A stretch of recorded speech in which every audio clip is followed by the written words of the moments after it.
Dun, dun, dun, dun, dun, dun, dun, dun, dun, dun. I don't even know what song I used to sing, but we're just making some random tunes. Do do do do.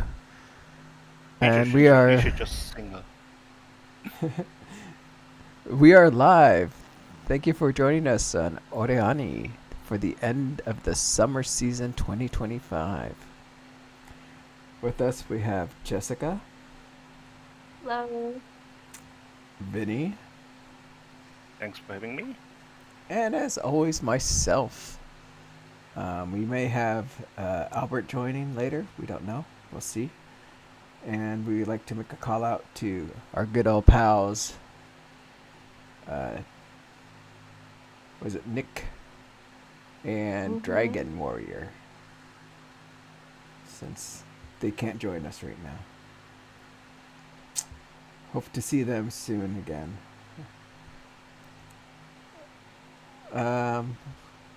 So we're just going to go down alphabetical order on what we've seen. Starting off, we're going to start with Ame to Kimito, or With You and the Rain. And I think Jessica's the only one who's seen it. Yes. This is really cute, by the way. If you need a healing anime fix in these troubled times, look no further than this. So the premise is that Fuji is walking home one day in the rain and comes across a box filled with what she thinks is a abandoned dog. It is not an abandoned dog, it is a tanuki, but said tanuki says he is a dog and says that he is very easy to take care of, and she buys it at face value. So she takes him home, and then what follows is just their life together. And so each episode usually revolves around a little small excursion, like taking him to the vet for the first time, or going for a walk in the park, just going to the beach, just little things like this. And usually every time I booted up this show, I would find myself going, it's a little slow, but then I'd get into the swing of things and I'd be lulled into a sense of just happiness and joy as I watched this cute little tanuki write on his little whiteboard little messages to Fuji. And it's sweet and it's cute, and I would recommend it. My question, I guess, would be because of the GIF with the tanuki and he's got the leaf on his head. Uh-huh. Is it does it follow the typical, I guess, folklore where they transform or anything, or is that all out of there?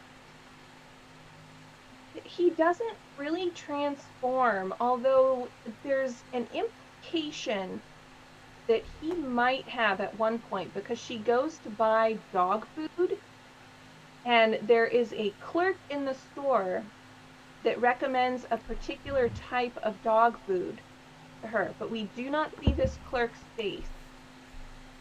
And it might have been either the tanuki or maybe one of his tanuki pals. But that's really the only time that I could see his transformation powers being used. Mainly it's just his super intelligence where he'll write on his little whiteboard things like, I want to go to the park today, which Fuji, bless her, thinks is totally a normal thing that a dog would do. And everyone else is just, what kind of dog is he? She's, I don't know, I found him. He's a stray dog. But then everyone kind of accepts that, all right, well, if she says it's a dog, it's a dog. And then the little tanuki will hold up a sign saying, I'm a dog. Interesting. All right. Next up is going to be Anne Shirley. It's finally completed, is it? Yep. So how did it finish? Is it they complete like as it should have, or did they take a lot of like artistic liberties to change stuff? Well, if anything, I don't know if anybody remembers the original series from the early 80s, I believe. That original series, despite being what 50 some odd episode long, it just covered the first of the series. Whereas at this one, while it's shorter in 24 episodes, it actually goes well beyond the original series.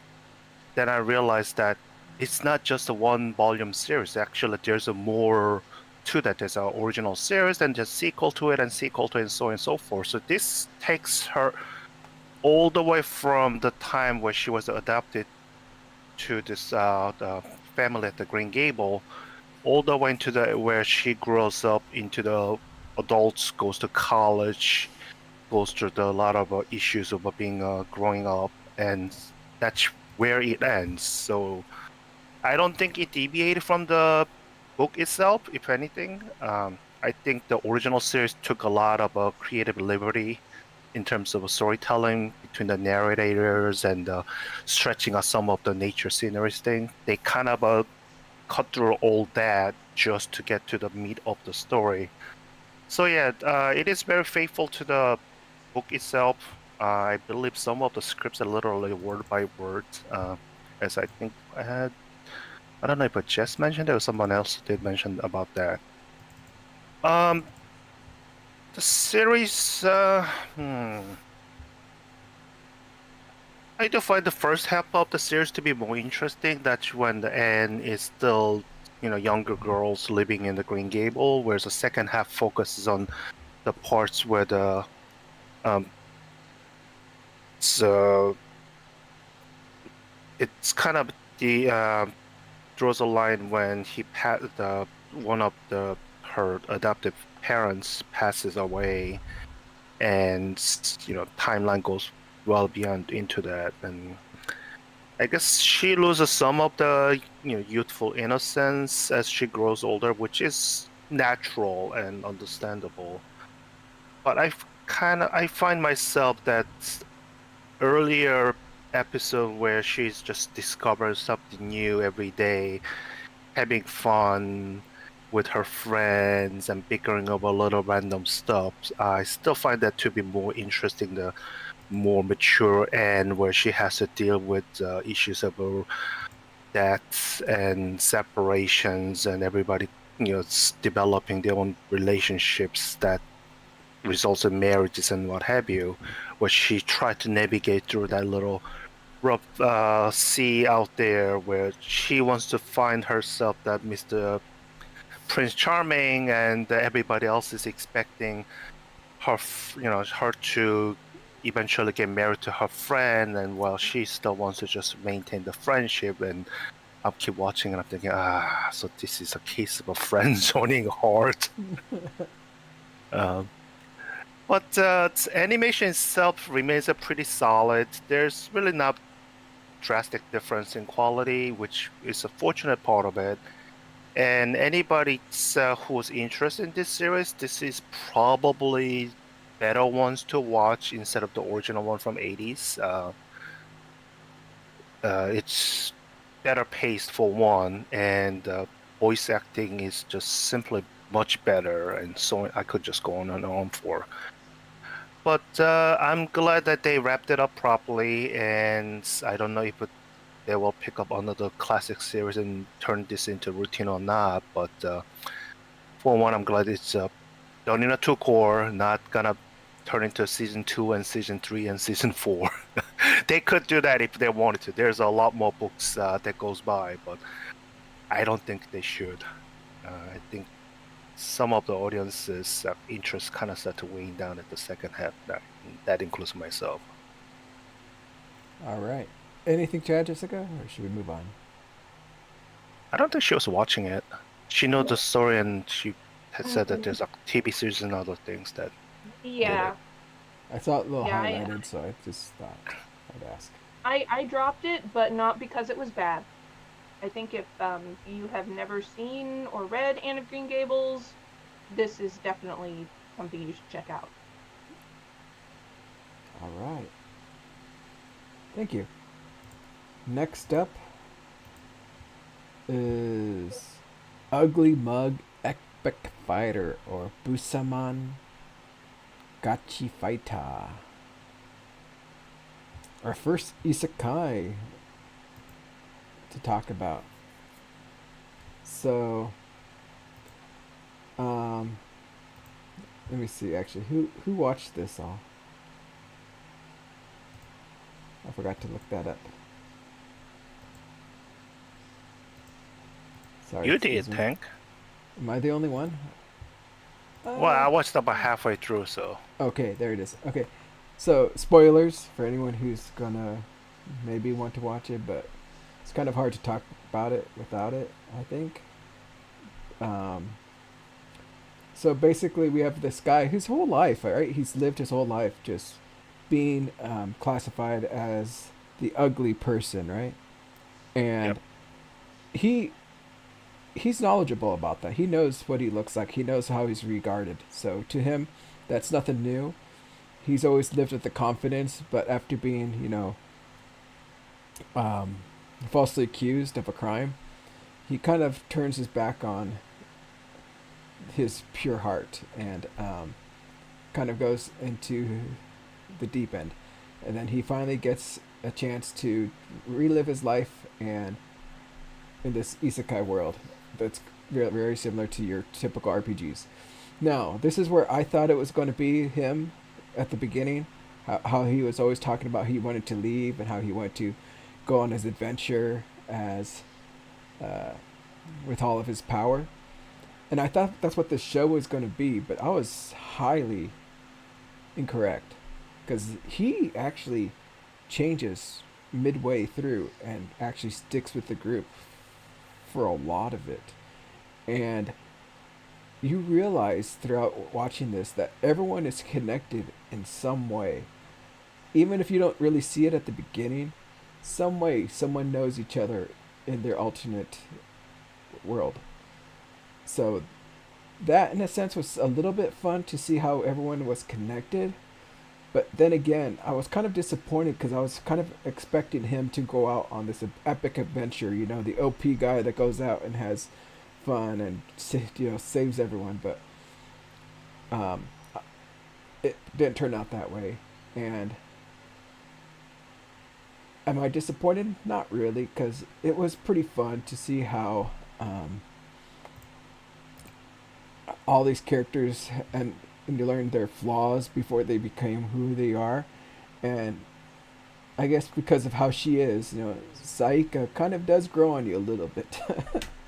So it was a fun little story to watch. And as you learn about all the other characters and how they're related to each other in this new isekai adventure, it didn't turn out to be that bad. Was it the best thing out there right now? No. But if you want something just to pass time, I think it would be good for that. Because it's not like your other typical, stories out there. That's basically like a harem. This has really none of the harem elements in it. So I kind of appreciate that element being missing from this kind of isekai thing.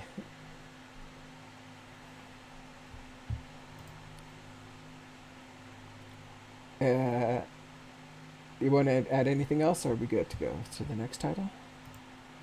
Yeah, I mean, only thing I'll add is that the original source is surprisingly short. I think it's based on manga and it's only about 6 volumes long. So it feels like it kind of ended abruptly. So if anybody wants to read the manga to just go a little bit deeper than the anime, you're more than welcome, since it's not long series that you could probably get it done in short succession. Okay. Oh, Albert's here. Hey, Albert. Hello. Did you watch Boostmon Gacha Fighter? Or the Ugly Mug No. Epic Fighter? Okay. Zero interest. Vinny, did you want to talk about City the Animation? I think I'll best leave that up to Albert. Well, I actually haven't finished it, so I'm not the best person, but it should be a must-watch for everyone. I believe the last episode comes out today, so you should just watch it. I've watched, I think, up to like episode 4, and it's just OreAni flexing their muscles all the way. So it's fantastic. You should watch it. However, if you don't like slice of life, you're not gonna like it. There's a lot of characters. There's a lot of visual and word comedy going on, and there is yeah, it can be a little bit too much for some people, I feel like, but it is a very enjoyable watch, and I do plan to finish it. Otherwise, Vinny can probably chime in. Yeah, I didn't watch, so I'm still catching up on that series. I'm kind of going through like 2 episodes at a time when the mood strikes. Anybody who did like his previous series, well, what was that previous series? It's also Nichijou. produced, yeah, Nichijou. Anybody fan of that series will definitely eat this one up as well. And only difference is that they polished the animation even further than back then. And I personally find this series to be easier to digest. Nichijou, for some reason, I had a hell of a time watching that. It started off just simply too over the top, whereas the city starts a little. It's a bit more grounded, so it's a little easier to just get into it. You don't have to try to figure out who's who and what's what. They kind of explain to you in their own wacky ways, and they do have heavy doses of slapstick comedies. For those who does not really like those comedic styles, probably would not enjoy this nearly as much. But for those who don't mind that, this is definitely one of the superior series to watch. And as Albert mentioned a bit about, the animation quality is just fantastic. The way it transitions, the zoom and pannings, all those effects, everything just goes there. It's probably going to turn into those case studies in short succession. So if you are those anime nerds who likes to break down everything, this is probably a good series to watch. Those who just like to watch something light-hearted comedy style, daily life, this is another good series to watch. It's nothing. There's no saving the world for one. There's no isekai involved. So anybody who's just sick of those things, please by all means give this series a try. All right. Thank you. Let me see here. Next up is Clevitas. If I can find the title, there it is. You want to start us off, Jessica? Sure. This one is a dark fantasy series that is not an isekai. Set in, a fantasy world. And it's basically the main character is the evil monster that the heroes are trying to defeat. And there's a lot going on. I don't want to spoil it, but it is pretty interesting. I think I ended up cutting it an awful lot of slack just because I'm so starved for a pure fantasy anime. But it's definitely violent. There are a lot of scenes of gore and injury. The blonde girl in the on the title card is Alicia? an undead. Yeah. She's an undead, and so she gets wrecked a lot, and they don't shy away from showing her her corpse just all battered and broken up and stuff. And there's a couple of scenes where she is revived, and it's truly the stuff of nightmares the way it's animated. But yeah, I overall I liked it. I wouldn't say that it was in my top 5 for this season, but I did enjoy it for what it was and the story it was trying to tell, and I hope that there's a season 2. Yeah, I believe it's been announced. Good. Yeah. So, Clobitas, when I was watching it, I wasn't really expecting too much. I thought it was just going to be like a journey around type of show. But then we got some really good stories on some of the characters, especially Nell. I was Oh my crying gosh, with her yes. story. And Mm-hmm. there's a lot of things that happens in here that I really appreciate, which made it overall pretty easy to consume as I watch this. But like you said, I mean, it's great, but it's not the best out there right now. So, um, but because it was so easy to digest, it was easy to sit there and watch. And also, they do bring up new mysteries every once in a while to keep you interested in, with the whole magic and other stuff that's going on in this world. So, um, and I also thought that Alicia's story arc from her beginning to the end, where she becomes who I don't want to spoil too much, but it was really fun to see her grow. So I'm excited to Yes, see and what the next part is. So the boss fight in the last episode is pretty nicely animated too.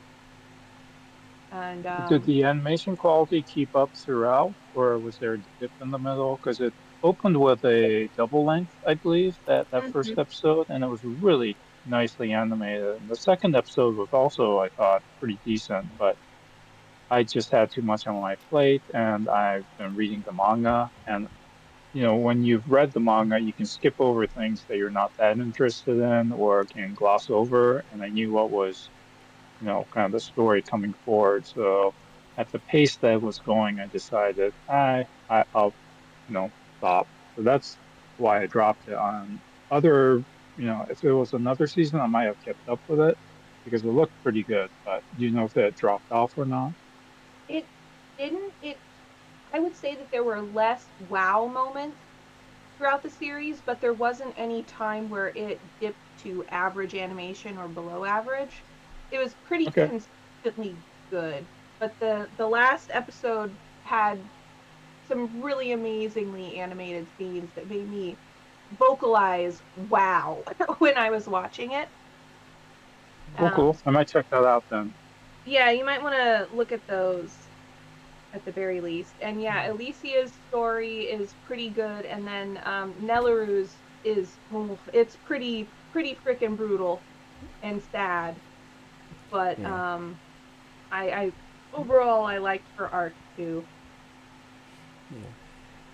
And the interesting thing about this whole story that I like is that we're so far only into one section or one part of the world. Because there's like the four other demons or whatever they call them, right? Monsters. Right. Because like he's the only one that controls the south, I believe, right? So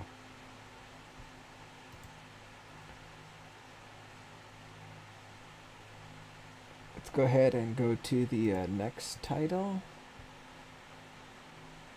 which is oh snap! This one. Everyone should know this title, right? Da da da dun dun dun da dun dun dun da dun da dun dun dun. My cat hates this show. Like I will put it on, and within 5 minutes she just leaves. I think it's all the screaming and the yelling and stuff she does not like. She'll sit on me and her ears will be back, and then it keeps going and she bounces. Okay. What about your cat, Vinny? My cat, she'll probably just lay down and sleep on it. As you see from the picture, that's usually her normal response to anything I watch. So we have dun da dun. Looks like Vinny, you didn't watch the second season. No, I haven't started. All right. Well, I think season three's Pretty already good. been confirmed, right? Yes. Not So exactly sure when. I don't actually look at the date. I'm pretty sure. I mean, it's next year, but So, in case people forgot, the show's about collecting the treasured golden balls for Okarun, and also just all the crazy paranormal stuff. So, I believe they had a movie that was released in theaters that covered the first 3 episodes, right, or so, and yes. so that was out there. And then this is just continuation directly right off from the first season with. I don't believe they had any filler, right, or recap. So he just went straight into it and continued off from where they left off. And much like last season, I think they kind of left us on a big cliffhanger again with what's going to happen. Um, so I believe if you're already watching the first season, you're definitely going to get straight into the second one. Um, and just expect more of the same thing, I would say, with I guess a little bit of an increase into the zaniness and craziness of what's going on, and also have fun, I guess, catching all the references they put in, because they put in so many different references in every single little arc that goes on to the other mediums. I think they had a clip showcasing like how certain scenes kind of related to Back to the Future and stuff like that. So there's a lot of these things that are going on throughout the show, and it's just a fun, crazy show to watch. Anyone else have anything to say?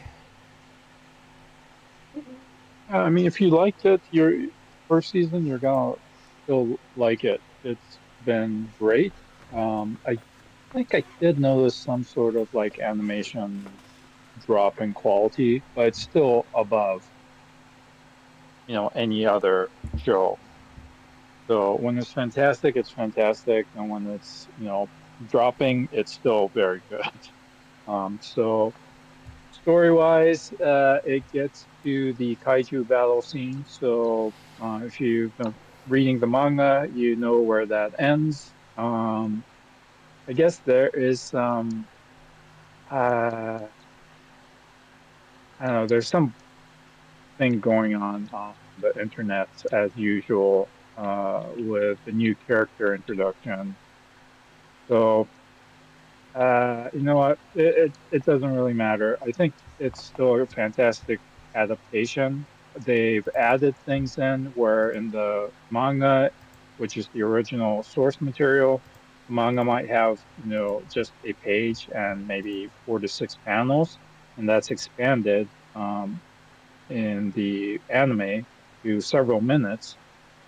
And it's done for good reason. I feel like they've done a fantastic job adapting it to the media, of animation. And I can't be happier that Science Saru is going to continue, but I am worried about the workload. Um, it's not an easy thing to animate, and the next arc goes completely crazy. So yeah, I'm a little concerned for the animators, but it's a fantastic show, great OP, fantastic ending, and ED animation. I listen to it both every single time I launch the episode, so fantastic. I'm still trying to wrap my head around how this show could get any crazier. Uh, oh, it will. It will. All right. Next up is we'll meet you at the food court, right? See you tomorrow at the food court. Food court de mata ashita. I just finished this yesterday, and And I was what you happy. think? It's a nice short series. It's only 6 episodes long, so I only had to finish, I think, 3 episodes, so it wasn't that hard to get through. But it's just, it's a charming show. I mean, I said it before earlier that a lot of these moments and stuff happen. I can find myself relating to, even though it's I guess, a different country, right? With Japan. So Mm. um, a lot of the things they talk about, I could feel myself agreeing with, like Wada, like honey and tomatoes. Ew, that's disgusting. So there's a lot of these little fun moments and things that go on and throughout their discussions as they talk about just, I guess, the silliness and randomness of things that are happening with them and around them that I just enjoy. Um, they did have, I guess, a small little serious moment where there's like a little spat between them, but everything we've resolved, and I really enjoyed the relationship between the two. I think what makes it work for me, at least, is that this is following characters that are halfway around the world from me and are teenagers in a world that's vastly different from the one that I was a teenager in. And yet they're still relatable. And they kind of reminded me of how much fun friendships could be when you're a teenager. And it just, the show has no business being as good as it is, where all it is two girls meeting at a food court and talking about anything that goes through their heads. And I could not get enough of it. Maybe it helps that it was only 6 episodes long, so that the shtick didn't get worn out at all. But I really enjoyed this one, and I had a great time. Yeah, Um, agreed. I think it was fantastic, and they felt like real uh, high school girls, right? They're JK, yeah. So they Yeah. felt really real, and as inane as their conversations were, um, it certainly felt like the kind of stuff we used to talk about in high school, inane stuff. And also, I really appreciated all the actual foods that they were eating. They ate a lot of KFC. I mean, to an unhealthy amount, I feel like, but it's actually KFC. So that was And funny. it's either false advertising or Japan has very different KFC from what's here in the States. Because it is not that good. Yeah, it's a little bit different. I haven't been to one in a while, but yeah, the things that they have do feel different. It just cannot be any You should worse go than there. here. so one thing we did as a group at our anime night, we actually went to that mall and pulled up the pictures and cameras of that area, and you can actually see a lot of this, uh, the the theater, the KFC and stuff there, and see the pictures of how that stuff actually looks. So it's a real location there that's really fun to check out. And also, I think they also had Baskin Robbins in there too, and they even Yeah, referenced a lot of other movies like Freddy Krueger and stuff like that. So there's just a lot of things I was like, yeah, I agree with this. I know how this feels and how this is. And I think, what was it? Was it that they meet at this food court because they go to different schools now, right? So it's kind of like a yeah. medium for them to meet and just hang out and just chill with each other and just have fun. And I can appreciate Yep. that. I wish I still did that with my friends. And it's just kind of, with the obsessive nature, like especially Wada, she's into gotcha games, right? So you can become obsessed to an unhealthy level, I think, especially in high school. It seems like you try to pick up on a trend and you go crazy. So, although my favorite side character was Saito-san. Yeah. Oh, I also love that thing about they were talking about the targeted ads and how Oh, Wada freaked yeah. out over that. Oh my god, it's so silly. It's just a lovable, silly show. Vinny, did you want to talk about Futari Soda Camp? Yeah, I could talk a little bit.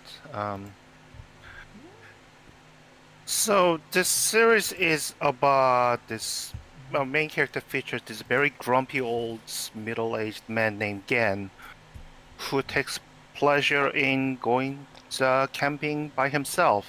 He does everything by himself, gathering the wood, starting, taking care of the site after it's done. He just makes simple meals out of what he got, and he takes a joy of drinking beers and watching the scenery all by himself.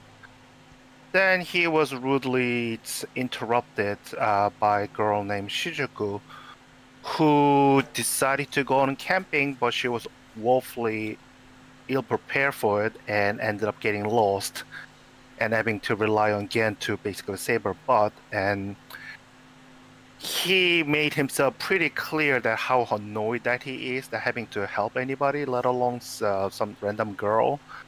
But she decided to just play stupid and basically have him help her to get back on her feet in terms of camping. So it started off as sort of an elementary guide of camping, not unlike Eurocamp, but the main focus of this series is more about the Gen's struggle for establishing a relationship. It's definitely more mature take on everything. It doesn't go too heavy on all those camping terminologies. I think you don't have to feel like that, oh, I'm watching another one of those Eurocamp series. It's nothing cute like that, and it doesn't explain everything. It assumes that some of the things you already know, so you don't, they're not going to go deep into it.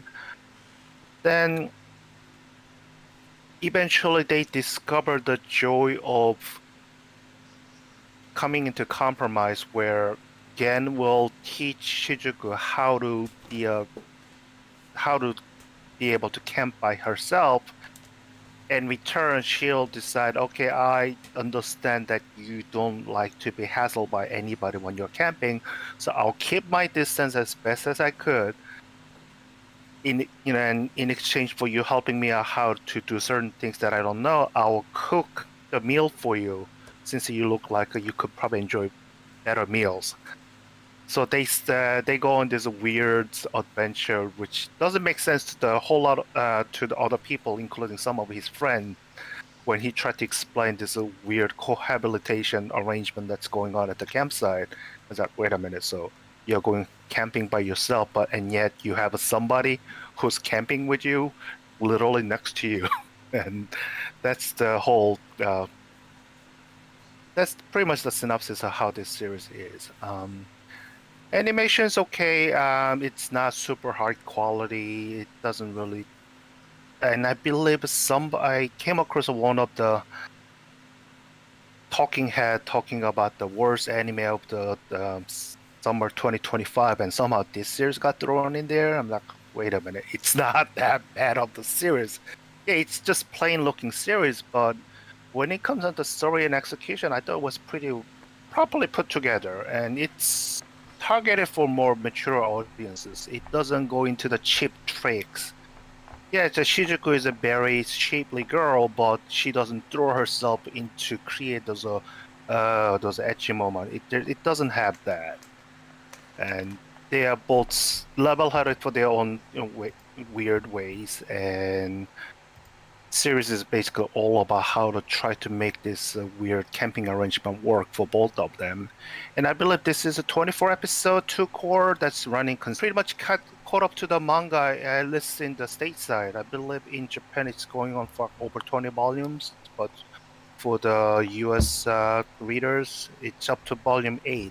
And volume 8 is just about the first half of this series, so whatever you watch from beyond, it's gonna be well past what you cover. So I'm just going blinded from here on. Okay. Yeah, I've been reading the manga. I saw the first episode as a premiere at SakuraCon, and then I watched the second episode when the TV came out, and I'm like, okay, I don't really need to watch it.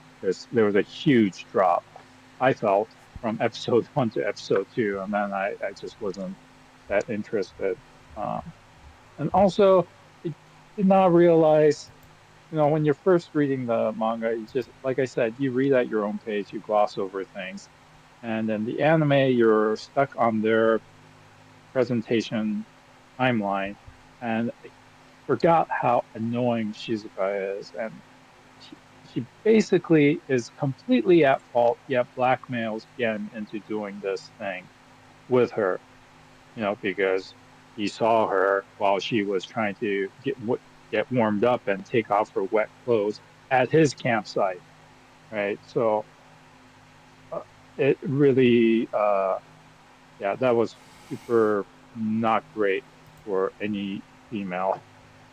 Um, so yeah, I did not continue beyond episode 2. I'm still reading the manga, although I'm behind. I'm somewhere in the teens. I think I'm around volume 15 or something. So there are more characters, and Shizuka's um, current life as a university student comes more into play, and then you'll get into more of Gen's backstory even more. Um, about his friend and his ex and some of it more of his family. So if you enjoy it, it's good for you. But it wasn't for me as a anime series. I'll continue to read the manga when I have time. All right. Thank you, guys.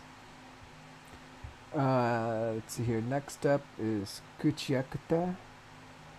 I think we can kind of hold on off this because I think it's continuing 2 core, or is it? Yes, it's gonna be 24 episodes. Yeah, so we can kind of continue this next time. Um, yeah. All I'll say is I'm enjoying it. Are you enjoying it, Jessica? Oh yeah, me too. They somehow made trash and garbage look awesome. So next up we got. Ooh, you actually watch this? The Game Center. I wasn't sure if I was gonna watch it, but somehow I did, and I'm feeling very mixed about it. I hope this is the right title card. Yeah, there it is. I found it. I actually kind of wanted to watch it. But I mean, there are just too many other things out there right now that I was trying to follow as well, so it kind of got left behind. How did it turn out? Was it? It turned out pretty mild. I think I'm thankful for that. It did not go heavy into the whole typical lolly shtick that it will just make me feel dirty and miserable. So the series basically started up as this British girl who moved into Japan with her family named Lily Baker, which I think I grabbed about her name at the beginning of the season because it's such a cliche name through and through, including the last name Baker related to that certain Japanese textbook character. Anyways, she's having a hard time fitting into her class between her difficulty with the language and what have you, and the fact that she's a blonde girl with blue eyes that just sticks out there. So one day she goes into this game center, which is our arcade center in our wording, I guess, where she discovered the joy of playing those crane games and everything else, and she has this big time crush over a koala figure, and which is a whole franchise in itself. It has got a fighting game, it's got an adventure game, there's a whole bunch of cranes, accessories, flush stuffed animals, and it's got the friend character. So she goes hard into that series, and then she befriends one of the part-time worker at the arcade center, and somewhere along the line they create the miscommunication, and she ended up confessing her love to him. which wasn't intended, but that's how it was conveyed. And when he realized that this middle school girl's confessing her love to him, he's pretty much mortified. It's like, oh my god, what do I do here? It's like, do I accept that? Because if I accept that, then there's a good chance I'm gonna be labeled as a lolicon and get arrested one way or another. So he kind of sidestepped the whole issue by, okay, you know what? Let's help you with communications by exchanging this diary, and go from there. Let's put one step at a time. So that's what they decide to do. And as the series goes along, she starts to get more comfortable with the surroundings and befriends her classmates better. And with some of them, and she ends up taking all of them to the arcade center, then realize that one of her classmates slash friends is the younger sister of the part-timer who she fell in love with, and there's that little bit of that exchange happens. And then she has a very prototypical, very soft-spoken, understanding mother and this overly protective, muscle-bound father whose profession is never fully explained, but it's almost as if it's leaning towards he's some kind of a mercenary, per se. Of course, he's very protective of her, and he's always ready to erase the existence of her boyfriend. And yeah, it's mostly about that and all those events that's happening at the arcade center. I think the later episode covers a little bit of fighting game tournament, which I enjoyed watching it. And yeah, so it's not going to be anybody's highly rated series. It's pretty much a standard rom-com series involving foreigner girls. So it has that your typical hijinks of all the foreign girls. And sure enough, there's an episode related to the Alice in Wonderland, and which I think I complained about it even before that episode started. And they went there. But yeah, that's pretty much all I can say. The thing I want to mention about this is that the main girl, what's her name? Lily Baker? Lily is voice acted by Sally Amaki, which is hosted Aniplex Online Festival this year again, and she speaks really good English. Yet in this show, the English is so awful, I think. And how they phrase things. Yeah, it's neither British nor American accent. It kills me. So I'm like, I mean, why? she tried. She tried and apparently got some advice from, Connor, T-Dog, DA on YouTube and Trash Taste. But yeah, the problem is the dialogue is still written by Japanese people, and whoever is doing it they should just let her write it instead of her just saying it. So she's reading English with a proper pronunciation, but it doesn't make sense because she's trying to put on a British accent on top of that. She's a girl from LA, so it just doesn't. All kinds of things kind of doesn't work. And then on top of which, there's the whole lolly thing, because I forget how old is she supposed to be, and how old 13. is the Game Center guy supposed to be? So she's in middle school, and he's 18, just in college. Yeah. So no, just no. Yeah. Yeah. So I don't know. Did anyone watch the Aniplex Online Festival? No. No, I was at work. Oh. Okay. Should we go to the next title, I guess? Mm-hmm. Oh no. I hate this title because I don't know how to say it. You can do it. Give me a second. Let me see if I can find the title card.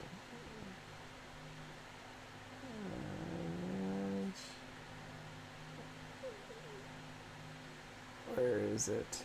There it is. The word I have problems with a lot in this one is the Nyongahara. The apocalypse bringer Nyongahara. The world conquest starts with the civilization of ruin. Yeah, so this is your isekai with the obvious animation drops throughout. So it's not going to be the best looking thing ever, but I've read the manga and I really enjoyed the manga. So I was kind of hoping to see how far it would go. And unfortunately, I didn't get to watch the last episode because it released today. So after this, I'm going to go watch it. But it's pretty much caught up to where I've read the manga. A little bit behind. So I have to hope for season 2 to see if we can get more of the story. Or hope the translations go faster. But overall, it wasn't too bad. The adaptation from manga to the anime wasn't too far off, like in some other shows you would watch out there where you're like, oh, we got to, think of these as two different entities. No, this one and the manga are really close, hand in hand. But it's the typical boy stuck in a hospital bed gets isekai'd and has the powers of the game that he was always played while laying in his hospital bed. And then with Ato and the new villagers, these dark elves that join, they try to build a nation within this dark forest and also try to expand and to beat this game or this world in a sense, while also learning that there may be other players in this world, and they follow their own game mechanics. So I'm kind of wondering what kind of world this is, where all these isekai video gamers are coming in here and bringing their own laws into this world. But I would say everything that's happened and that's if you've read the manga, I don't think you really need to go too much into the anime because the anime is pretty much the same. But if you've never read it and want to something, I mean, it's not the best, but I kind of still would somewhat recommend it because it's not too bad as far as the story.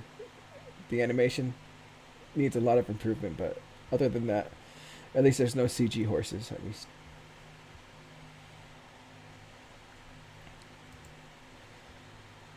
Next up, oh, the Hanako-san.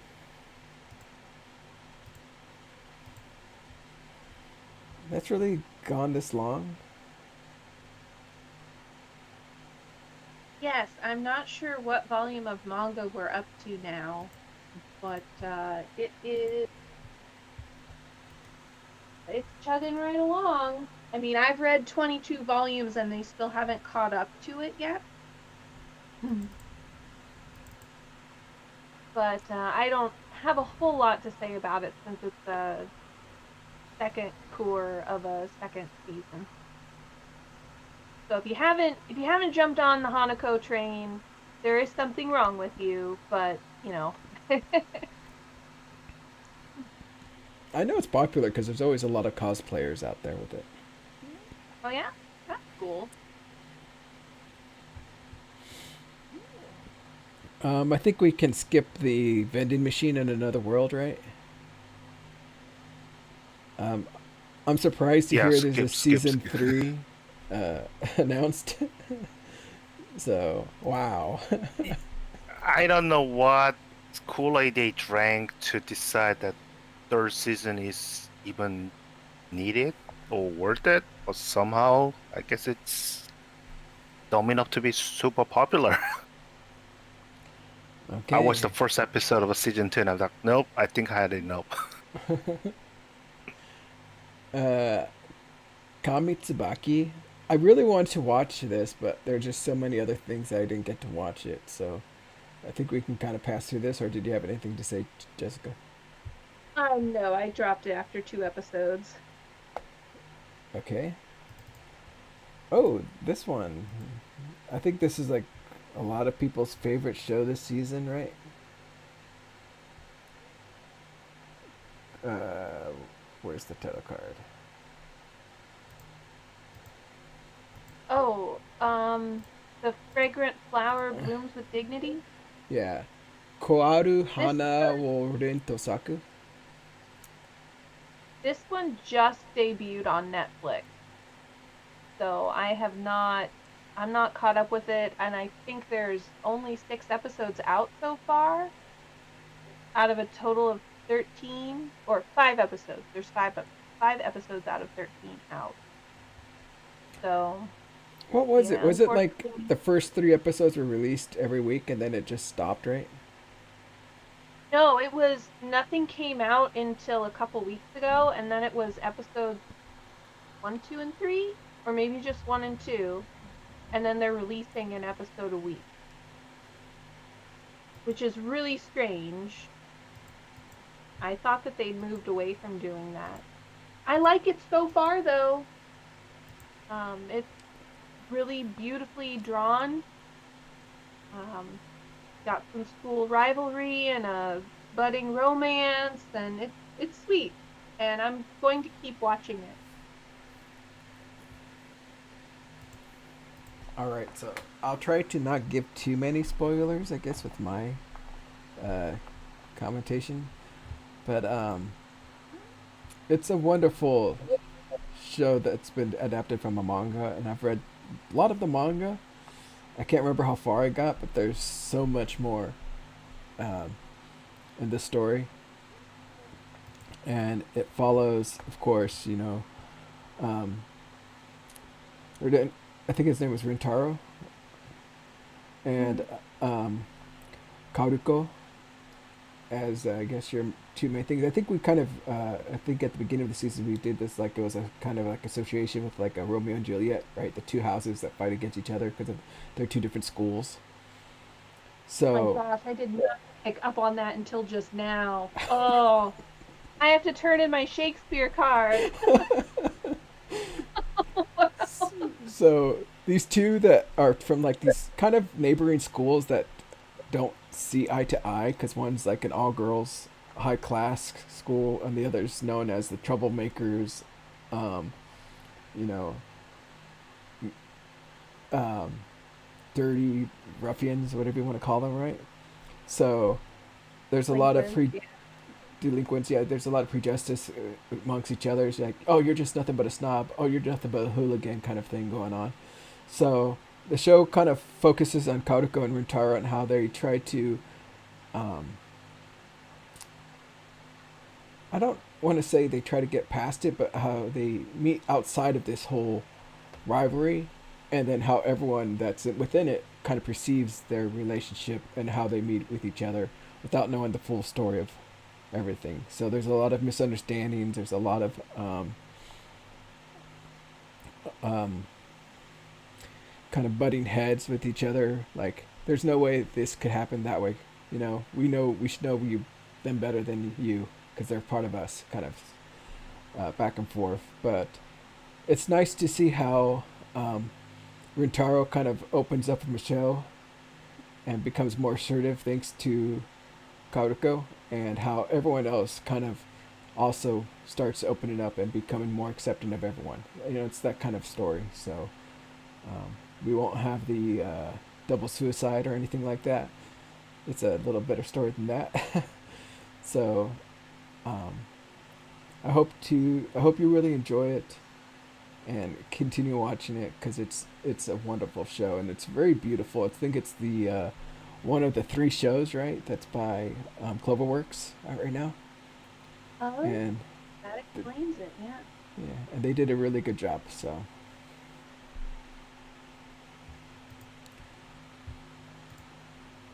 highly recommend for anyone who's wants a nice romance. It's not. I wouldn't necessarily call it a rom com. It's just a romance. Next up is what's this? Let's karaoke. Karaoke. Oh, Karaoke iko. yeah. This is a 5-episode little mini series, and it's about a yakuza who has to win a karaoke contest that his boss is putting on. If he does not win, or rather if he performs the worst, he will be called the Sucky Song King and have to get tattooed by his boss. His boss is not good at tattooing. And they show the tattoos of previous Sucky Song Kings in the anime, and they belong on r/tattoo fail. So various circumstances arise, and he bumps into a middle schooler who's part of the choir club and figures this kid can teach me how to sing because he knows how to sing. But the middle schooler in question is going through the voice change right now, and so he's kind of under a lot of pressure because there's this big choir tournament thing going on, and he has to do the solo. But he's hiding the fact that his voice is changing from everyone in the club. It's more of a comedy than anything else. I thought it was pretty funny. I laughed at a lot of the jokes. I'm really curious about the song rights because they have actual bona fide songs in this. They even had Otto's Usewa in one of the episodes, which really shocked me. And they had Kurenai. That's the main character's favorite song, is he loves Kurenai even though he's terrible at it. And so you're going to have to endure a lot of really bad Yakuza singing. But it's all pretty funny. And one of the things I liked is that they didn't, even though it's a comedy, they didn't really shy away that these guys, they're gangsters. They do not very nice things. They beat people up, they extort money, they run drugs, they are dangerous. And they don't really try and minimize that in this, which I think is why it works so well in the humor, because it's hilarious trying to see these big tough guys that would probably punch you in the face if you looked at them the wrong way struggle to sing J-pop songs. Since it's so short, I would say watch it. Episode 5 is kind of like an afterword almost. You don't really need to watch it. In fact, it didn't air until, I want to say, 45 days after episode 4 aired, which is very odd. But yeah, I liked it. I think you should check it out if that sounds like it's up your alley.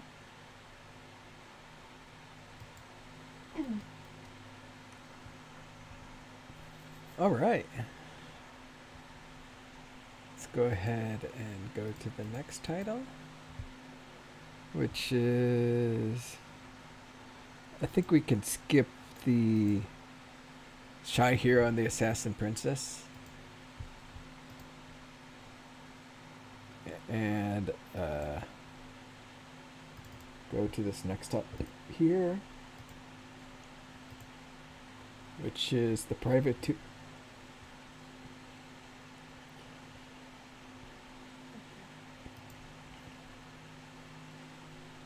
yeah, this one here. Sorry. The Private Tutor and the Duke's Daughter. Now, this is definitely one of those shows where you got a lot of the child characters, you know, lollies, that are very prominent.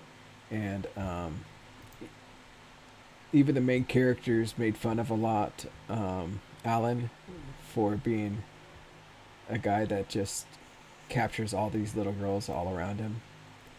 But it's a fantasy world with your typical swords and magic, but rather than the other fantasy shows where there's the Adventures Guild and all that the parties and stuff, this actually takes place all mostly within an academic setting.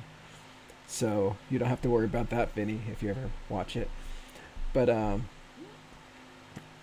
the main character, well, one of the main characters, Tina, is from a Duke's family that she's having trouble with magic, and Alan, being having had just failed his placement into the next his next area, gets offered the job to help train her, to teach her how to use magic. And even though Tina's been taking classes and being taught by lots of other people, it's just not working for her. So in the show, Alan helps Tina and also her maid Ellie through these times, and eventually helps her overcome the obstacle. And you have to watch the show to see how they do that. But the big thing about Alan is that he's really smart and he's actually really strong. It's just that he lacks the mana to perform everything that's necessary. So while he could potentially be one of the strongest out there, he just lacks the strength for it. And because of this, he's also known as the Swords Master's master, I guess. And which is Lydia. She's one of another Duke's family, and she basically has him always at his beck and call, and everything she demands he has to do, even though he's like the one that's always trying to calm her down and try to, make sure she doesn't go out of control. It's a really okay series. I've read the light novels back in the day. That's why I decided to watch the anime. I own 3. I think I've only read 2 of the books, and I think this show covers anywhere from 3 to 4 books. So it wasn't too bad. A lot of the moments and big things that happen I remember reading, so it wasn't that big of a change. But overall, it was enjoyable, but I think it's definitely for a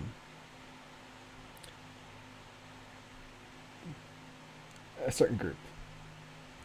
I'll just say that much. Overall, okay. Let's go to the next title. I think we'll skip the Mikadono Sisters. It's not a bad show. It's actually really good. It's just I didn't get to watch it.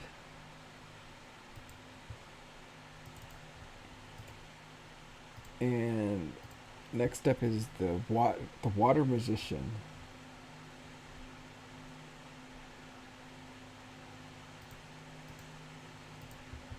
And I think I will say I was slightly disappointed with this. I was kind of expecting more from the main character, Ryo, but when he did show up and when things did go down, it was kind of very lackluster. He's just kind of this OP character that could take care of things really simple and fast, and it kind of downplays the action scenes that you wish you could see, and makes it something very simple. And it's just mostly Ryo throughout the middle half, walking around, going to libraries, and just doing very simple things. The main story it seems to wants to follow is Abel, and that's a person he ends up meeting up with after shipwreck, and helping him travel back to the city he originally was from, and eventually becoming an adventure with him. Anything that actually exciting happens is typically with Abel, but I'm kind of expecting more from Yo, but I think I'll just have to stick with the manga for the rest of this, and maybe not continue the anime if they do come up with a season 2. But yeah, it's another isekai if we didn't mention that. Yeah, you don't mention that. So ostensibly isekai, typical. So I've been reading the manga like you. I've really enjoyed it.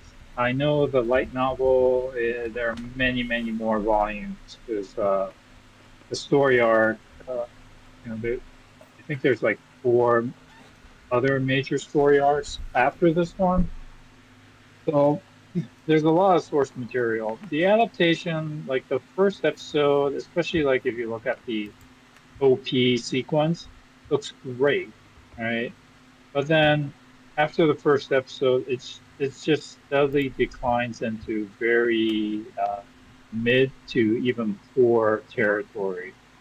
And then the final episode, there's a battle scene, and even that, you'd think they would put a little more effort. I know they did put a little bit more effort, but it's just not good. It's not a good adaptation. It doesn't have good use of CG. The demon creatures that they show up in the middle were just awful. Everything about this ended up being mid, so I would recommend you stick to the light novels or the manga. All right. Next up is Captivated by You. I'll say it that way so Jessica doesn't get mixed up again. That would be me. This is another short one. It's only 5 episodes, and it's just a cute little anthology, loosely connected stories. You could almost watch them in any order. About just high school kids and their relationships. Some of them romantic, some of them just friendship relationships with each other, and it was cute and it was nice. It's not a must watch or anything, but I liked it.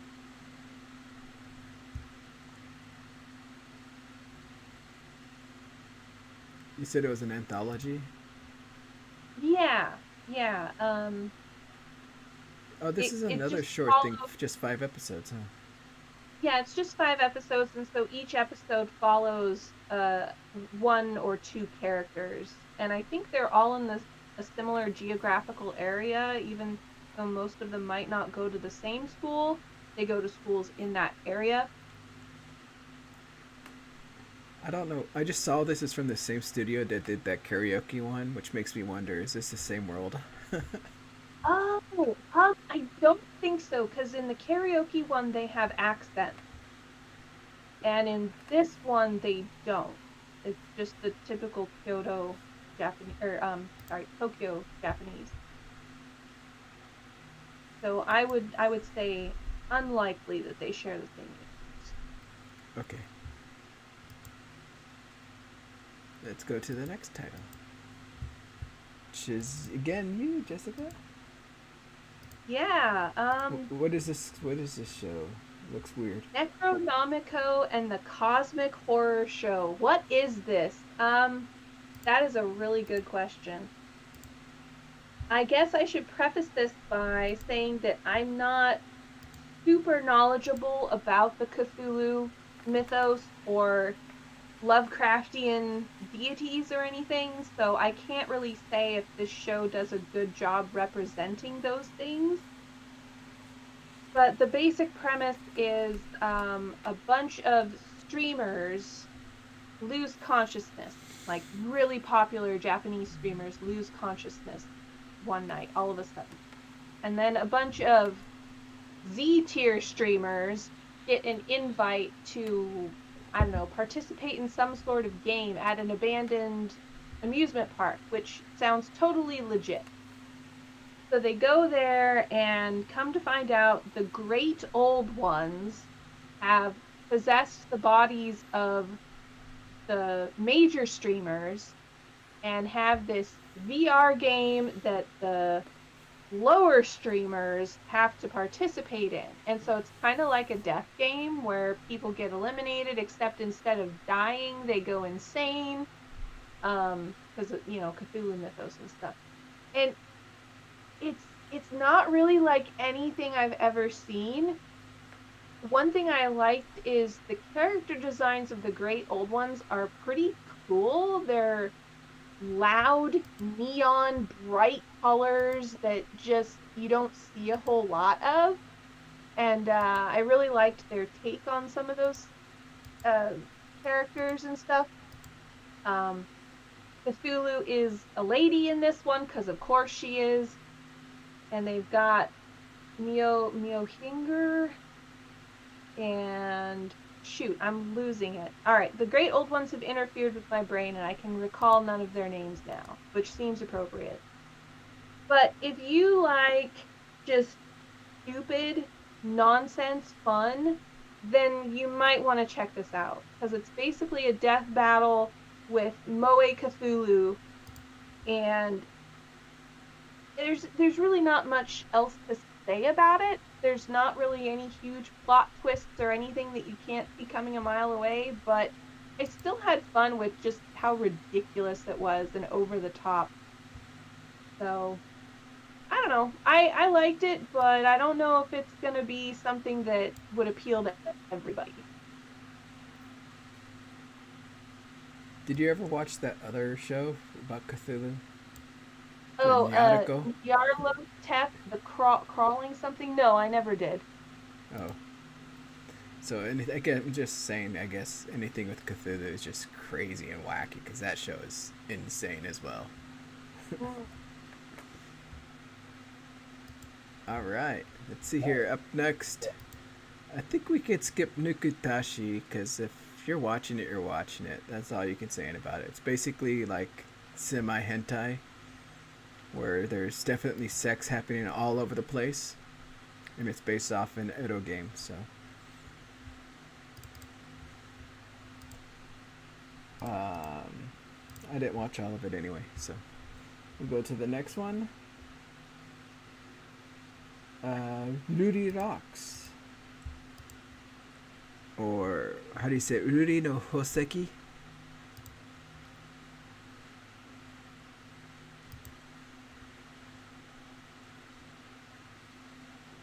So yeah, I don't know. Did anyone want to start off on this, or should I just go into it? Go for it. So, Rudy Rocks, I guess, follows Rudy, who kind of, I guess, is infatuated with crystals. That's what she's always calling them. Crystals, the crystals this, the crystals that. And in her adventure, she meets Nagi and also Imari, I believe her name was, which are university students who, I guess, are they geologists? I can't remember 100% what they're actually doing, but they help Ururi in her quest for crystals, to simplify it. But it's a nice little show that showcases all the different things that you can do to find out about gems, their origins, how they plot and do research to figure out where the gems could originate. A lot of the stuff that they show in the show is done really well, as it's kind of like showcased through the imagination of Rudy, and how, I guess, erosion brings the rocks down from the mountains down to the lakes, and then by sifting through it, you can find crystals or gems, and then figure out where the actual originating location came from. So they do talk a lot about that, and eventually Seto, I think, is another student. I don't think she's a classmate. I think she just goes to the same school. I can't remember. They run into each other, and she starts joining in with Rudy in this adventure to learn more about these crystals. I think they're classmates. They just don't interact with each other before.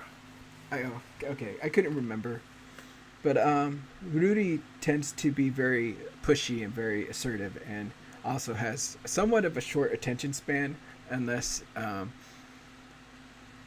guess it's something that she really, really wants, right? Or she can push herself in some instances. So it's really fun to see how she's learning all about these different things while keeping to her simple nature, where is, I love crystals, they're so shiny, they're lovely. But it's been a really great show. They have a lot of really fun sceneries within each episode that showcase like the gems and just special moments that happen that are just fun to watch, and it's also a little interesting to learn about the different things that you can find or research to get to these conclusions that they have. One thing that we did talk about last night, which they kind of brought into the last episode, was about a crystal radio. And I guess one of our friends had one where he bought it from Radio Shack. It was like a building crystal radio kit that Radio Shack sold. And he had made one back in the day. So it was pretty fun to see and bring back memories like that for him. My brother is a prospector as a hobby, and I was telling him, I said, oh, there's gold panning in this anime I'm watching. And so he watched the first couple episodes and said that in terms of how they present the gold panning, it's pretty darn accurate. He said that he actually has that big hammer thing that Nagi brings in the first episode. He has that exact hammer, and the gloves that they wear in a couple episodes that have the blue stars on the finger pads, he has those gloves. So whoever was in charge of series composition or the artwork knew what they were doing, is that they definitely did their research. So I don't really know anything about mineralogy or geology or anything, so I thought this was pretty interesting to watch. They go to some gorgeous places. It makes me wish that my hobbies took me outside a little more. It's never too late. I know. Yeah, so the mangaka, I believe, is actually a trained geologist. Okay. So, you know, he, I think it's a he, actually has all the knowledge, and basically he's writing what he knows. So he probably has a hand in how Studio Bind is adapting his work and making sure that the geology terms are actually accurate and properly portrayed.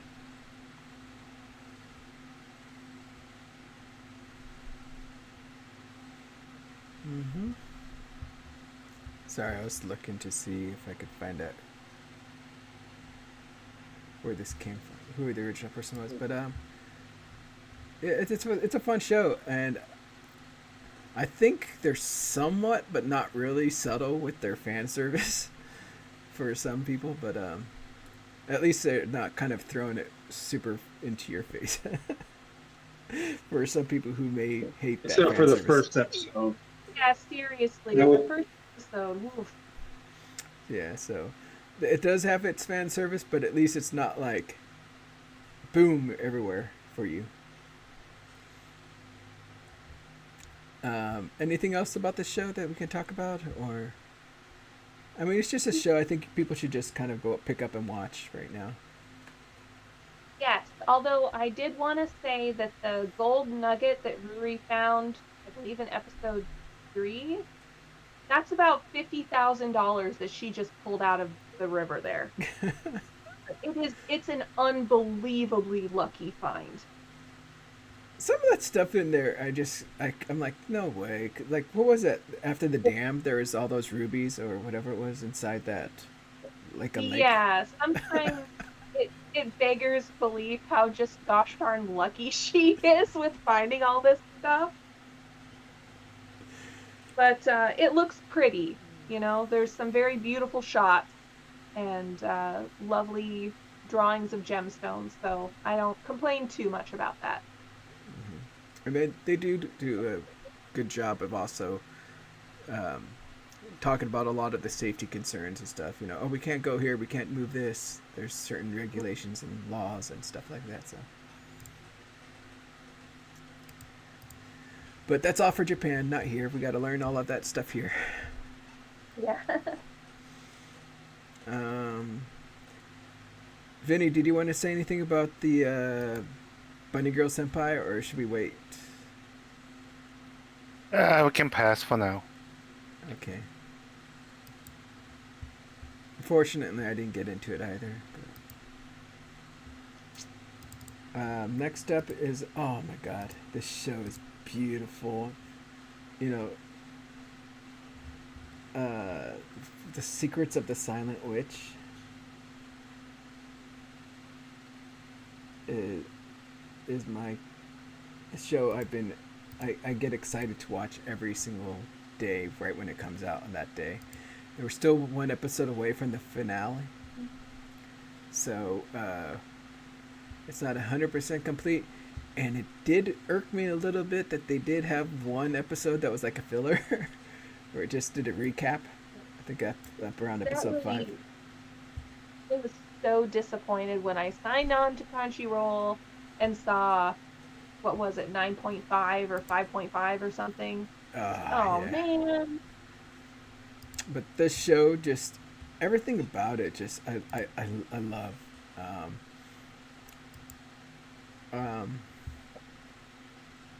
So the Silent Witch is your another fantasy. There's a lot of fantasy shows this season without the isekai element, and Monica Everett is this. It's considered one of the 7 sages in this world. That's which I kind of question, like, how old is she, and when is a lot of this stuff? How did she get appointed at such a young age as well? But she's one of the few, or I think the only mage right now that can do magic casting without having to chant, and that kind of earns her position as the one of the 7 sages. And she is tasked with a job to protect the, what was it, the 3rd prince or something like that, the 2nd prince. Something, yeah. Secretly, since she's always so secretive, and she has kind of like this anxiety where, what is it, a komisho, right, where she has social anxiety, where she can't be out there with people, but that not many know her. So being as powerful as she is, and without having that high recognition, she's assigned this task, and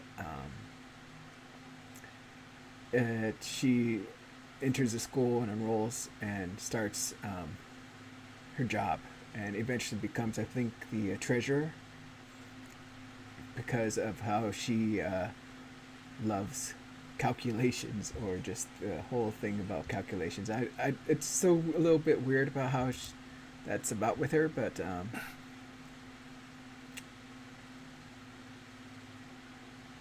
because of that, she's able to get it in within the circle, right? And Yeah, she's really good with math, but terrible when it comes to people skills.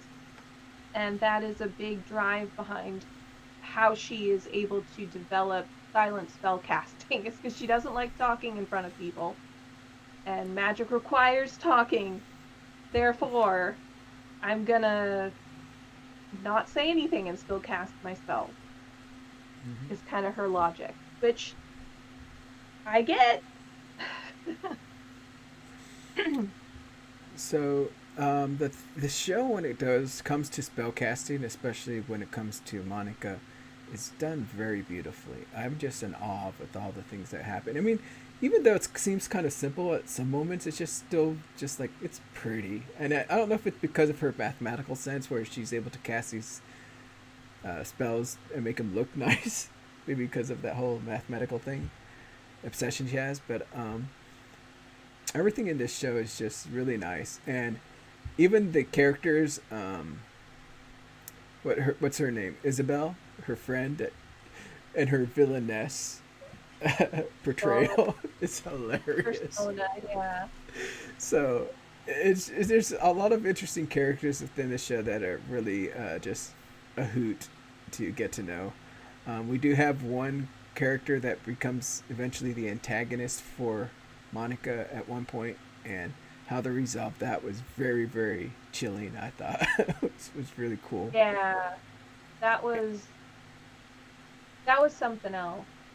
And this is where this show also kind of goes up with me, because during those moments it shows a lot of things that bring up a lot of questions that I really want to know about, especially with Monica and her past. And Yeah, it looks like her father was doing something with mathematics that people felt was heretical, because there are flashbacks to his books being burned in front of Monica, and the dad is nowhere to be found, so we don't really know if he's even alive. And then also, I was just going to say, the thing I've also liked about it is how the prince kind of sees herself within, or sees himself within Monica at moments and stuff, which has been pretty fun too. And it's also really nice to see her slowly get comfortable with her classmates.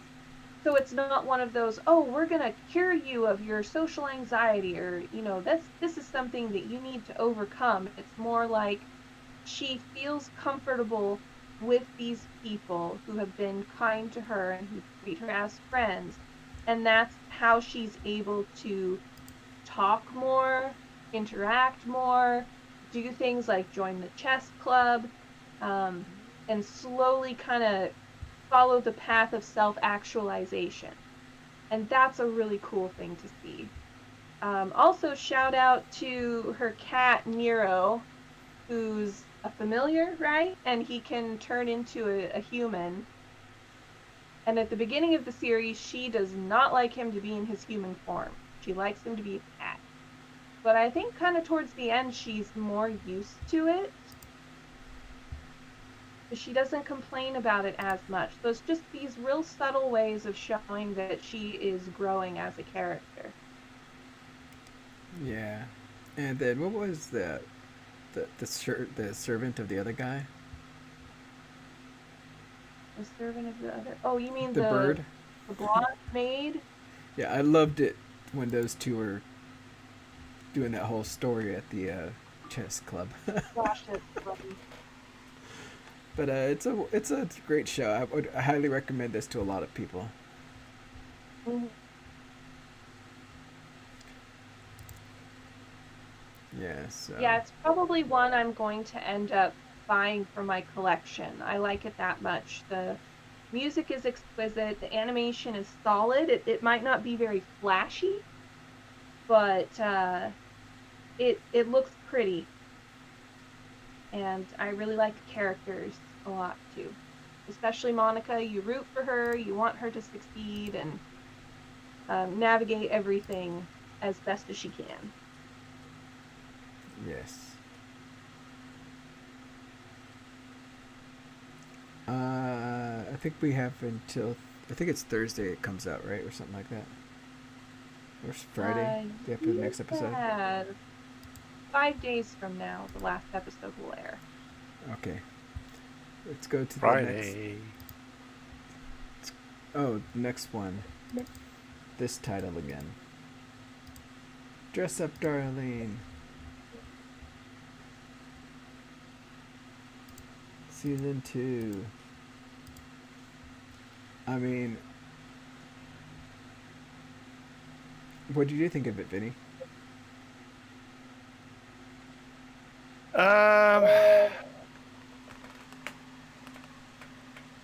Somewhat disappointing, I guess.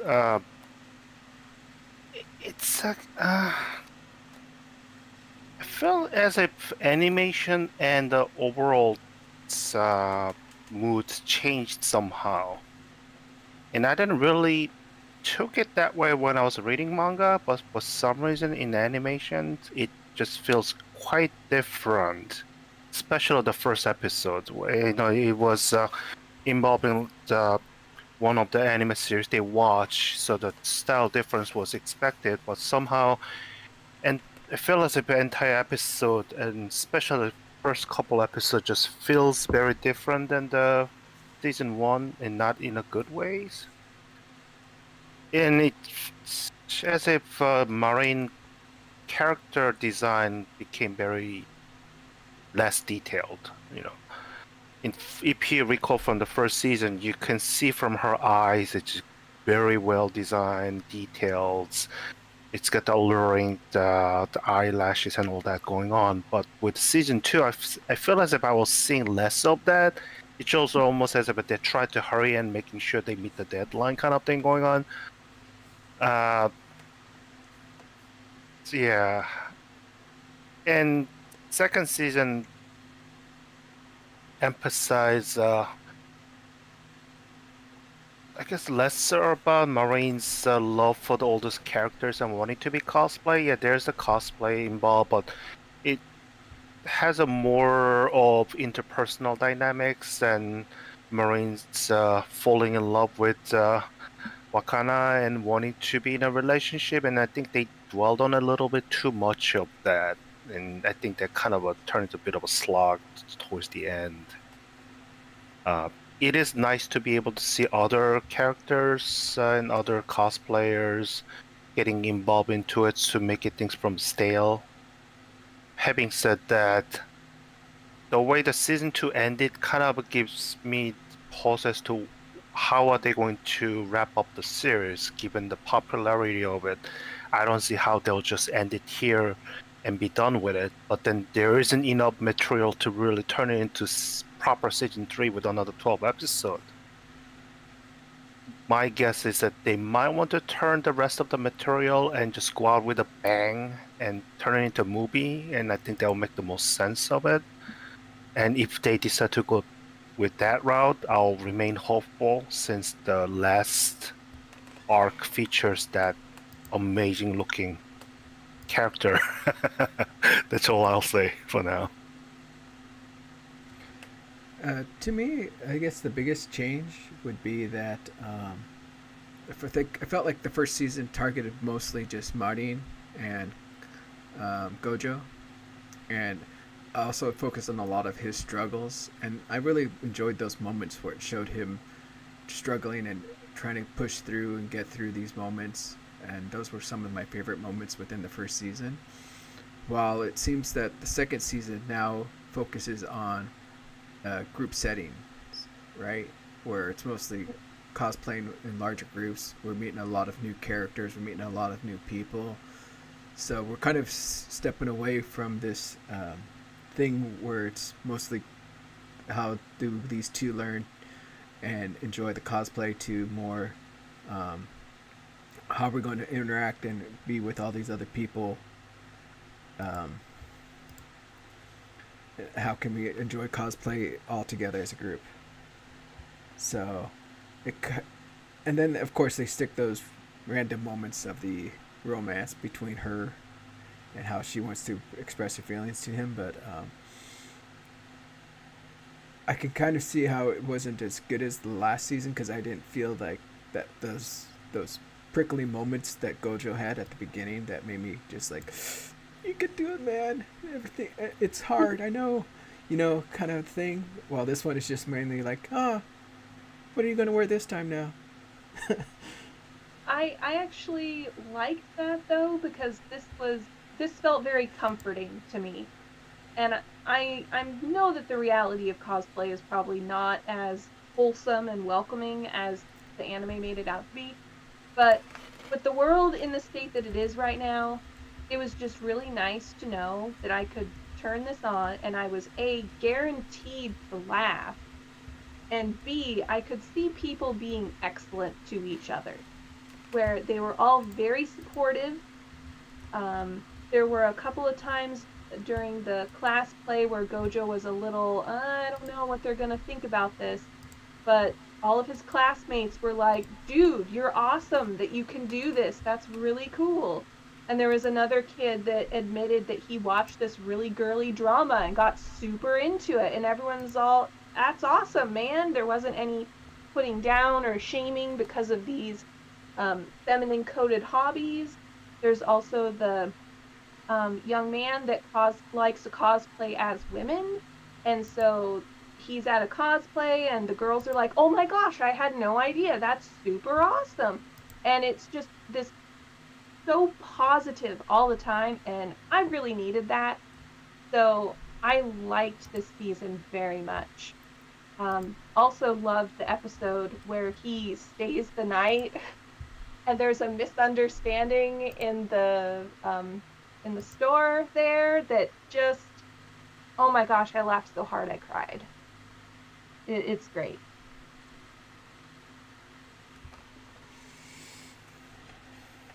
All right. And let me think.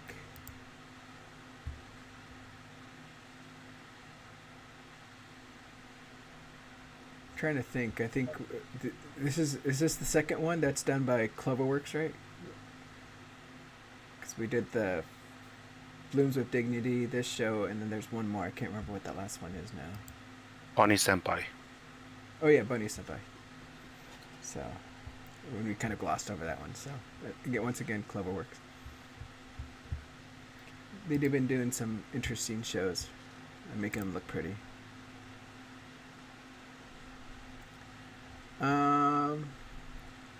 I don't know. Is there any other shows before we get to, I guess, Call of the Night that you guys want to talk about? Because I kind of want to end with Call of the Night. All the other shows I don't really care to talk about. I wanted yeah. to know what your opinion was on the Watashi ga koibito ni nareru wake nai jan muri muri? That one. Because I dropped it, and I was curious when you dropped it. I didn't try to drop it. It's still kind of stupid though. I mean, it's not that great of a show. But it's a Yuri anime where, you know, again, the girl has that communication disorder, and all these girls just kind of fall in love with her, and she just wants to be friends. She doesn't want this relationship, right? The reason why I kind of fell behind was that the show was streaming on YouTube, Mm-hmm. so you can go to YouTube and watch it. But then after episode 4, every other episode was only left on for a week, and then they removed it, and I missed a week.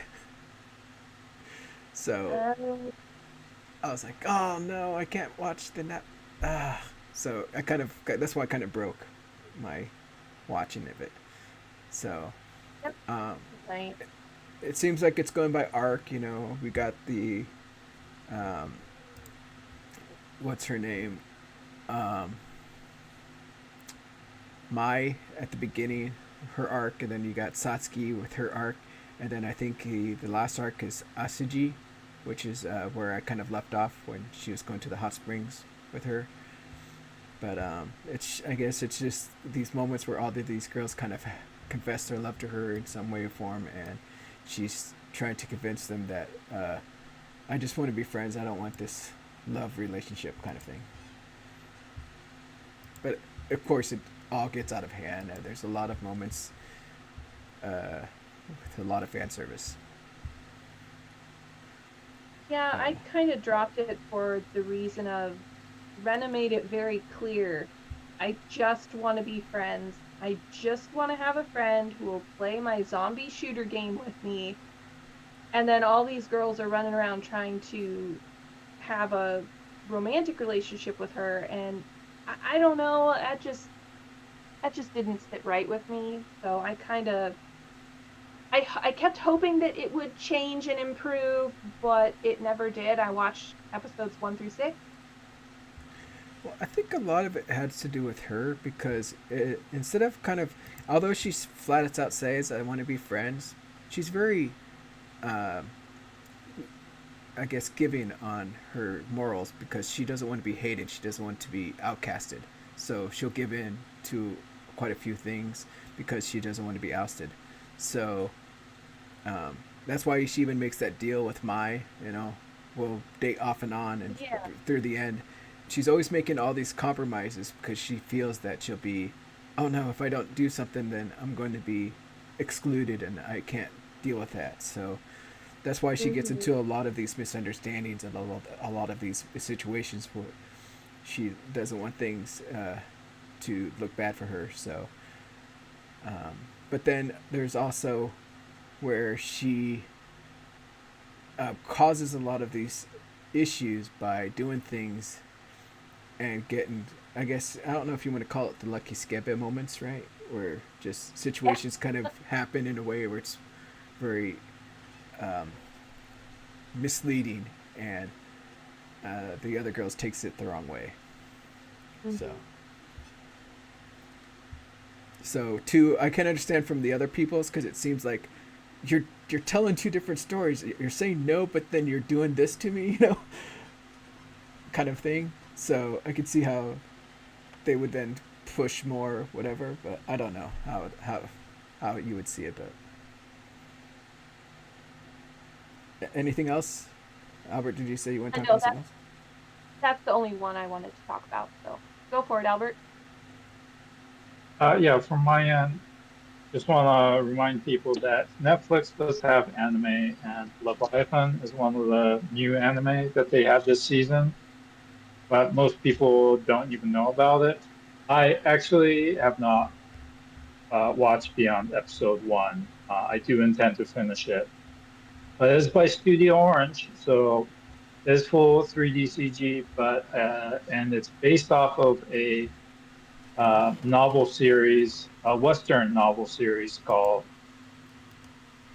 Uh, I know the first book is Leviathan, and the second book is Behemoth. I forget what the third book is called, but it's a trilogy in an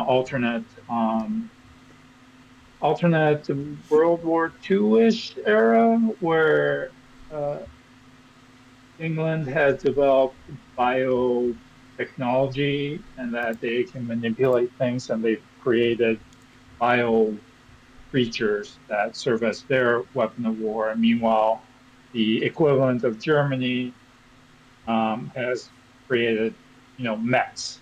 So it's a kind of a steampunk kind of world, and it's a little bit of an adventure thing going on. So I really enjoyed the novel, and I do intend to finish the anime, but I would recommend people check it out if you forgot about it. The other thing is, um, Anituber Gigak has put out his own anime. I don't know if you have heard of it, Bond, but it is available on YouTube for free in both English and in Japanese. It's a short film. It's less than 20 minutes, I think. But for what it is, I think they did a remarkably good job. So I would recommend you go check it out. Okay. Ostensibly, it's an isekai, but it's much more of a slice of life than anything. So I think people, that's the problem. Once people hear isekai, they think, oh, power fantasy. But that's not what isekai should be, right? It's just a means another world. So this is, yes, you're going to a different world, but it's much more slice of life than power fantasy. So I highly recommend you check it out because it's worth it for both the short time and for interesting world building, and it does make you emotional. At least it did me, and it also makes you feel like I wish it was a little bit longer because there's clearly so much more that of the world that he has in mind, but he financed it himself and had a studio make it, and yeah, it's interesting. All right. Cool. I was looking up Um, Leviathan, and it seems like the reason why it wasn't on the list is because it's considered a web format, not a TV thing. So, ah, and that Yeah, kind of so filtered I by TV. put this as ONA. so I forgot one, guys, and I think you need to check it out. It's The Summer Hikaru Died. Has anyone else seen that one? No. No, it's on my list of things to watch. A friend of mine highly recommended it, and at the beginning of the season, and towards like the middle of it, I saw him again. He's like, "Yeah, it's a definite hit, so you should watch it." So, what is your take on it? Yes, I would second that. It is probably one of the only anime I've seen that does creepy horror and makes it actually creepy and horrific. There's a blend of 2D and live action, and I think that's kind of what makes it weird, is because things just look off everywhere. Um, the premise is that it takes place in a small, really rural village. In fact, all of the characters speak with a very thick rural accent that's hard to understand. But Yoshiki is a young man in high school whose best friend Hikaru goes to the mountain one night, and when he comes back wrong. He's not himself. He's been taken over by some sort of entity that lives on the mountain. And it's kind of Hikaru trying to come to terms with the fact that his best friend no longer exists, but being unable to move on because this creature is a facsimile of his friend and everyone thinks that his friend is still alive. And there's these apparitions that are showing up. There's even an AKB48 song that gets played. It's really good. I don't want to say much more than that because you just kind of have to let the story unfold for yourself. Okay, cool. Yeah, I'll definitely check it out. I was actually waiting Yeah, for let me know what you think. that show. I was actually waiting for someone to tell me anything about it because no one has watched it and I have seen no news on it. So I was like, is it not good? And I was always waiting for someone to say something and no one ever said anything. It's really good. It's just I don't know. It's well animated too, but again, it's done in such a way that it's deliberately trying to make the viewer uncomfortable as they watch it. So it could be that people nope out of it pretty fast for that reason. Okay. Let me see here. And then we'll end with this title here, which is Call of the Night, Season 2. And I have to say, High Dive has been choosing their shows because it's another series with this. They have to give you a warning, and give you a phone number for the suicide hotline. Oh, So, geez. very, very serious matters happen in the show, and I mean, I teared up at some moments, even though I kind of already know what's going to happen because I've read the manga way past this, and I'm excited for what may come for season 3. But this season 2 was just amazing, and also brought up a new cosplay idea for me if I ever needed one. But it continues with from left off from season 1 with Ko and Nazuna and their nightlife. But this one focuses more on their conflict with the detective, and especially near the end, it's heavily focused on how she's going through and investigating the vampires to find their weaknesses, and Nazuna and everyone also learns about this and spreads the news to everyone else. So, but through that means we also meet a lot of the other followers and other vampires that are under the other main group, which was pretty fun to see. And it was just a great show, and especially when it got to the ending part, I knew it was coming. I was so excited to see it, and it played off in a way that made me really happy, and I was like, yes, this is the way it should have gone. This is how it should, and it was just really well done.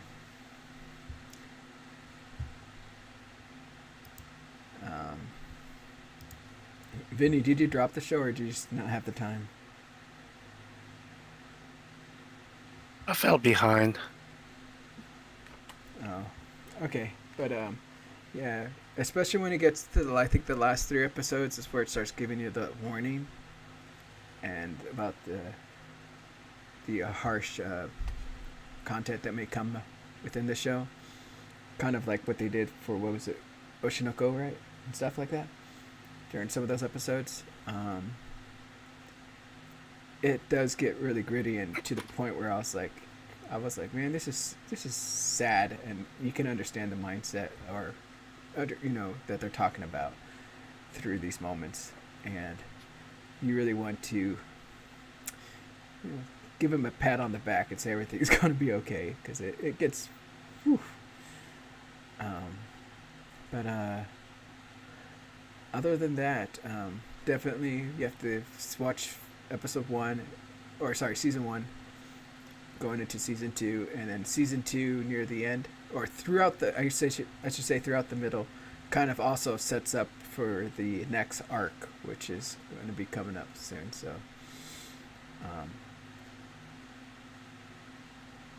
Call of the Night, please check it out if you haven't. Other than that, I think we've gone through all the titles we want to discuss today. As we mentioned, there was that Aniplex Online Festival that came out 2 weeks ago or so. That was online. I don't know if they still have it on, that you can watch it, because they did it live. I think it was on the 13th, Saturday. Announcing all of the Aniplex titles coming out. I'm excited for some of the movies that they announced that are going to be coming soon. We also had, what was it? Demon Slayer movie that came out, and everyone's super excited. Everyone's like, yay! But I haven't seen it yet. And then, of course, there's still the Studio Ghibli. And I think Perfect Blue is also coming to theaters again, right? So, be sure to check out those titles. Did everyone go see Demon Slayer in theaters? I'm behind on Demon Slayer, so that's why I haven't watched the movie, because I wouldn't know what's going on. Oh, I see. I It think is the #1 anime movie. I think I left midway through the Sword arc, the Sword Town, or whatever they call it, Swordsmith arc. Portsmouth Village arc. Yeah, so that's why I'm kind of behind. Also, to give a note for some of the titles we mentioned, City the Animation is on Amazon Prime if you're looking for that, because that's one of the few odd titles that's on there. And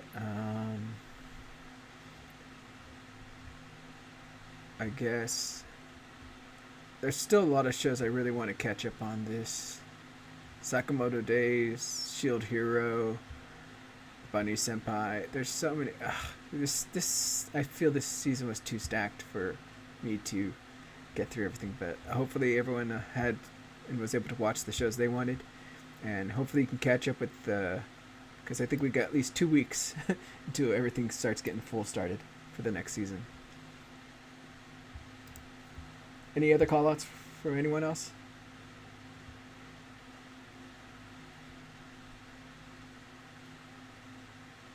No? No. Okay then. Thank you, No. everyone. And I'd like to say goodbye. Bye-bye. Bye bye. Bye.